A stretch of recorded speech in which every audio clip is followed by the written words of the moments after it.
राधे राधे। कर्म सिर्फ एक्शन नहीं होते और कर्म फल सिर्फ रिवॉर्ड या पनिशमेंट तक सीमित नहीं रहते।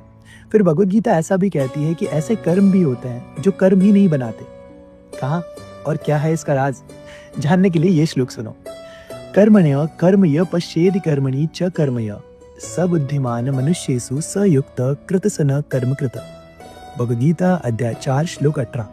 यहाँ कृष्ण कर्म क्या है और उसका अर्थ क्या है ये समझा रहे हैं।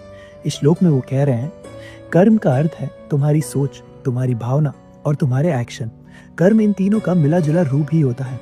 जो तुम हो वही तुम्हारे कर्मों में दिखता भी है। सो अब सवाल यह है कि फिर कर्म फल क्या है? तो सुनो, कर्म फल तुम्हारे कर्म का ही रिपल इफेक्ट है, यानी कि उसी का असर होता है।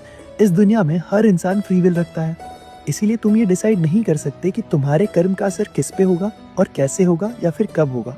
अब यहाँ भगवद गीता एक और इंटरेस्टिंग चीज बता दी है। ऐसा कर्म जो कर्म हो ही ना, एंड जब वो कर्म ही नहीं है तब उसका फल भी नहीं होगा, इसे अकर्म कहते हैं। ऐसे कर्म करना जो कर्म ही ना बनाए, बिना ईगो बिना फल के लालच के जो कर्म किया जाता है वो तुम्हें इस संसार के हर बंधन से मुक्त करता है। एंड शायद ऐसा कर्म ही इंसान को उसकी मुक्ति या फिर मोक्ष की तरफ ले जाता है। शायद हाँ, शायद ना।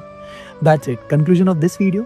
As per Bhagavad Gita and Thakur ji, जब धर्म कर्म बन जाता है तो वो कर्म योग कहलाता है।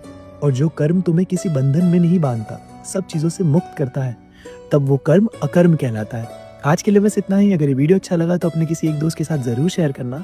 एंड नेक्स्ट वीडियो कौन से टॉपिक पर बना है ये नीचे कमेंट सेक्शन में जरूर लिखना।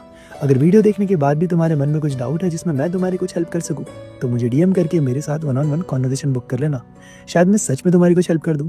मिलते हैं अगले वीडियो में। जय श्री कृष्णा एंड फॉलो कर लेना।